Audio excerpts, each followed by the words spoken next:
How do you feel about Canada's next Prime Minister being installed by the Liberal Party as opposed to being elected by Canadians? Not good. Not good? How come? Wow, people got to pick. People that will see there's a political gain to be had by that. I understand that. I'm not naive. I don't love the whole process. I think it's obviously a little bit premeditated. I feel like if we're the ones pretty much slaving away all day, we should at least be able to pick who is going to be in power. I am a very privileged person, for sure. I am paid a really significant salary. Do you think that this is kind of like an insider's club right now? 100%, man, 100%. I'm telling you that 100%. They have the secret stuff, the basement, you know? You go basement, you're going to see all Nazi stuff. Yo, I'm telling you, fam. But also, the Americans depend on us.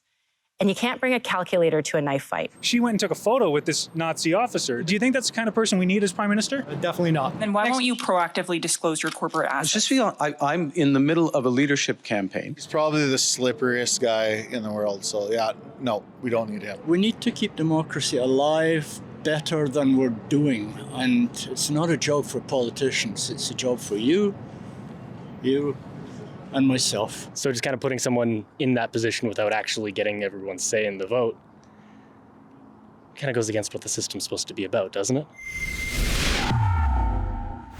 How would you feel if the Prime Minister of Canada, meant to represent you, was unelected to begin with? Sydney Fizzard for Rebel News, and today that's the question we're asking Calgarians. After Justin Trudeau decided to resign and prorogue Parliament, that's exactly the situation we find ourselves in. The next Prime Minister will be unelected. Instead, the next Prime Minister is going to be chosen between currently four Liberal leadership candidates. It will be exclusively up to Liberal Party members to vote on their favorite candidate based on the choices the party presents. On March 9th, they're set to replace Trudeau as party leader, then as Prime Minister of Canada. The list of candidates is down to four choices. First, Frank Baylis. This former Liberal MP from 2015 to 2019 is most known for possibly having used his position in Parliament to secure ethically questionable but lucrative ventilator contracts at the beginning of the pandemic. There's Karina Gould. Having been tossed around multiple minister positions under Trudeau, she managed to fund anti-conservative propaganda with taxpayer dollars, trying to associate them with Nazis, while also having gleefully posted photos of herself with a literal Nazi. Then we have Chrystia Freeland, former Deputy Prime Minister and Minister of Finance, most well known for freezing bank accounts of Canadians who protested her Liberal allies during the pandemic, while watching the nation's economy crumble over the past decade. And finally, the Liberal Party's golden boy Mark Carney, self-described elitist globalist. During these few weeks of campaigning, he's already called the cops to remove journalists from his press releases, pretended he'll drop the carbon tax while planning his own version, and been caught up in conspiratorial associations with the infamous Ghislaine Maxwell and Jeffrey Epstein. He says he's an outsider and expects Canadians to believe him, but still won't reveal his financial assets. Time is running out to make this transition to net zero, to have a sustainable world. We need to transition the energy system on the scale of the industrial revolution. At the speed of the digital transformation, we're going to need a fundamental transformation, really a revolution in the financial system. One of these four Liberal insiders will become Prime Minister, perhaps without even having a seat in the House of Commons. When asked what the first thing they would do once becoming Prime Minister is, not a single candidate suggested an election is in their agenda. They all talk about fighting Trump and threats of tariffs, yet don't want to give Canadians a Prime Minister with a 4-year mandate, which reduces our long-term security as a nation. Our next scheduled election is October this year, unless a vote of no confidence is brought forward by the House of Commons. This means Canadians could have an unelected Prime Minister for over half an entire year. So that's the question we're asking Calgarians today. Do they think it's appropriate that their leader, the leader of the country, the Prime Minister of Canada, will be unelected by Canadians? Let's find out. I advise the Governor-General that we need a new session of Parliament. She has granted this request, and the House will now be prorogued until March 24th. I intend to resign as party leader, as Prime Minister, after the party selects its next leader through a robust, nationwide, competitive process. How do you feel about Canada's next Prime Minister being installed by the Liberal Party as opposed to being elected by Canadians? Not good. Not good. How come? Wow, people got to pick. I don't feel very good about that. Yeah. We should have a complete election, I think. I don't love the whole process. I think it's obviously a little bit premeditated. We need a new prime minister. That's all I can say. Well, it's the process, so it's just one of those things. I guess not good. How come? Why is that bad? Should always be elected, I suppose. It's gonna be better. That's all I know. Because it's not Trudeau? Yeah, because it's not Trudeau, I guess. I don't think that's right. It's against democracy. Why are we having a prime minister that's not elected?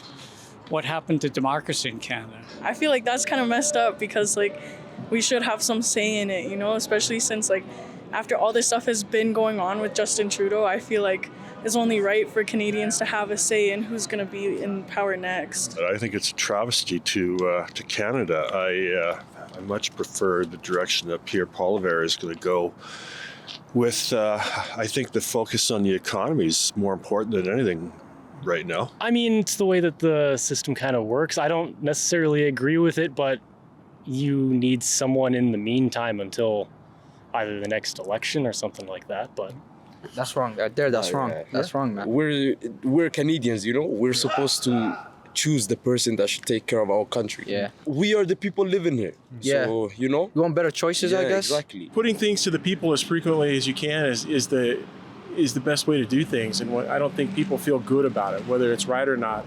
It doesn't feel good to the people. Yeah. People need to feel at least like they have a voice. It does seem as if what my grandfather fought for, which was the right to have a vote, people are just bored to death with the whole idea of politics and voting, and that worries me. Because democracy depends on a bit of a froth and a fervour. I certainly don't want Ukraine happening in my backyard, but we need to keep democracy alive better than we're doing, and it's not a job for politicians, it's a job for you and myself. Pretty obvious what's happening. You just saw Ruby Dalla get kicked out, and the other guy, they both basically were told you don't qualify for no real reason. If it comes down to speaking French, pretty sure Carney proved that he can't speak French. Not fluently anyways, if he's supporting Hamas, or he's with Hamas is whatever he said. We all agree on Hamas, on a two-state No, we don't agree with solution. Hamas. No, we're against Yes, Hamas, we're all against absolutely. Hamas. We are. One of the candidates right now, Mark Carney, he says that we need a globalist, elitist prime minister, and he sees himself as that. People will charge me as being elitist or globalist, to use that term, which is, well, that's exactly, it happens to be exactly what we need. Do you think that's what we need? Well, I think it's time to just buy a sailboat and get the hell out of here. No, that's not what we need. We need just a democratically elected person that's not tied to big banking all over the world. I think so, yeah. He's a good person to lead Canada, I think. It doesn't sound too great. It sounds kind of extreme. He's probably the slipperiest guy in the world. So, yeah, no, we don't need him. I think it's probably what we're stuck with. If people would just simply read a little bit back into Canada's own history, realize that the strength of a country lies in something more than just fancy suits and I'm good on banking, My intention is to win this leadership, to become Prime Minister, and to represent all Canadians. My career, if you look at it, has been in and around the interface between policy and the economy, the public and private sector. And what's animated throughout has been to get the private sector to work to the objectives of people. No, we need a nationalist prime minister. We need to take care of Canada first. And I'm not saying that because I don't believe in helping our neighbors, but we have problems at home that we need to take care of first. Makes me think of Mark Carney, who is not disclosing his financial records. And why won't you proactively disclose your corporate assets? I just feel I'm in the middle of a leadership campaign. Do you think that's appropriate for a Liberal leadership candidate to not disclose that until they become Prime Minister? No, they should show everybody. They need to send us, if we got a profile and we got to see, of a job they got to see, we should see what their backgrounds are too. No. Yeah. You think? No, I you watched think the video so? about him like last time on my class. I think that guy is good, man. Like, think he he's looks good, smart. He looks smart. He knows what he's doing. The way I saw it. Well, here's the thing, though, is during Trudeau's time as Prime Minister, Mark Carney was helping him decide a lot of the policies that Trudeau would bring forward. Do you think that, knowing that he should be the one to replace Trudeau? That one, I'm not sure about it, man. That's a complete. I am the only one of the candidates who's ready to take on those opposition leaders tomorrow if needed. And right now there's 4 Liberal leadership candidates, one of them being Karina Gould, who when Yaroslav Hunka, the former SS Nazi, was invited to Parliament and celebrated, she went and took a photo with this Nazi officer. Do you think that's the kind of person we need as Prime Minister? Definitely not. No. Taking photos with Nazis? No. The whole Liberal Party is a mess right now, and I don't think that a new candidate is going to take the party in a different direction. I think it's going to continue on the Liberal path, which is not a good path for Canadians. But also, the Americans depend on us. And you can't bring a calculator to a knife fight. And she supported the idea of using federal funds to link the Conservatives to Nazis and hate groups. I am tired of politicians trying to highlight each other's faults and saying this is with the Nazis and they're with the Nazis. Truthfully, the way I feel about it, they're both playing the same game. Once they make it up, they both start playing the Nazi game. They are in bed with them, yet point out the faults of the other party. That's not the way you gotta go. You wanna focus on winning the election for the Canadian people? Focus on the Canadian people. The central issue for the Canadian economy and for our existence as a country right now is Donald Trump. This is an existential moment. My campaign is built around that, and that is why I am the best person to be leader of the Liberal Party and the next Prime Minister of Canada. Out of the 4 candidates right now that we have, one of them being Chrystia Freeland, last night she said that we need a new world order to oppose the United States. It's time for us to step up at home, to urgently reach out to them and build a new world order where democracy and Canadian sovereignty is protected. Do you think that's the right approach? I just think anything the Liberals are trying to do right now is terrifying as a Canadian citizen, and I think we need to strongly thwart the bait and switch that is currently trying to happen. The Americans are our allies and friends, so we should do our best to foster that relationship. I think we should be more close to the American, I think. Well, I think that when you talk about Trump's tariffs, you got to realize a lot of it's hyperbole and him just doing the art of the deal. I don't think in the long run, those tariffs are beneficial for anybody. He knows that. Most people know that, and he's just trying to elicit certain behaviors as a result of it. I think that in the long run, those tariffs are never actually going to go through because Canada is one of America's closest partners, and we certainly don't want to see that relationship undermined. So a new world order, I think, is something maybe referring to something completely different and goes down a very different path. If you want to talk specifically about tariffs, you should talk specifically about tariffs. And she even said that Trump was the greatest threat to Canada since World War II. Trump represents the biggest threat our country has seen since the Second World War. Her grandfather was literally a Nazi. He was a propagandist for them. Do you think that aside from, the partisanship, people calling each other Nazis, do you think someone who actually came from a Nazi family should become Prime Minister? Well, how would you feel if your grandfather or great-grandfather was a rapist? You wouldn't want people to assimilate you with that. You are your person. I will judge you for who you are, not for your granddad or your ancestors were.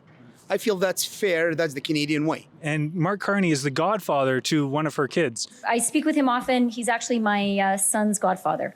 Do you think that this is kind of like an insiders club right now? 100%, man, 100%. I'm telling you that 100%. They have the secret stuff, the basement, You go basement, you're going to see all Nazi stuff. Yo, I'm telling you, fam. And during the Freedom Convoy, she froze Canadians' bank accounts. A bank or other financial service provider will be able to immediately freeze or suspend an account without a court order. Do you think that was appropriate? Do you think that's somebody who should now go from finance minister Absolutely to... not. Yeah. Absolutely not. How come? Why is that bad? I have a few friends that were there, and that wasn't a valid legal argument. I was very highly concerned when they froze bank accounts. I think that is anti-democratic and goes against, a free society. So I was not supportive of that act, and I don't think it should be repeated. If you win, the last 2 elections have ended up with minority governments. Would you ever seek a supply and confidence agreement with another party so yours could stay in power? just because of the threats of Donald Trump. These are very fundamental threats to our economy and our sovereignty. We have to look at government a slightly different way. So I would be ready to work with anyone so long as they're willing to work together to repulse and protect Canada against the threat of Donald Trump. Bayless, one of the Liberal leadership candidates right now, in the beginning of the pandemic, he allowed for contracts to go to his business for the tune of around $237 million. Now he's one of the candidates and he could become prime minister. Do you think that's right?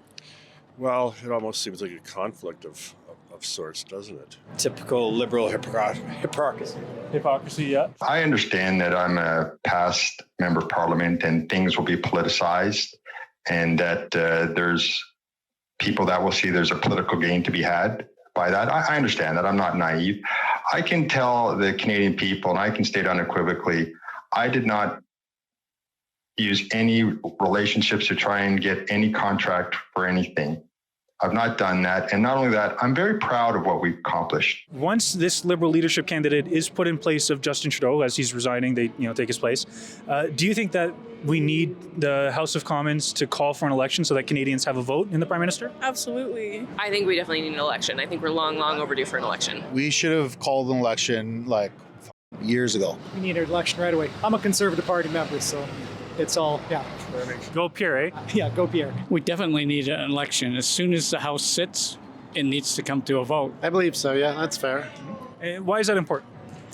Well, that's democratic. You can't just install people and have them start making decisions if they're not voted in. You can't just have a small percentage of the population decide who the prime minister is going to be. So the election has to happen immediately. We're supposed to have a say in who's leading our country. So we all make our own decisions and we're not just putting in somebody who we all don't want it in?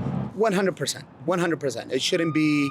I'm against the Parliament being on hold right now. That's got something to do with democracy, and I'm glad to hear you know how that machine works, right? Because a lot of people don't seem to. They just think, well, the escalator's moving.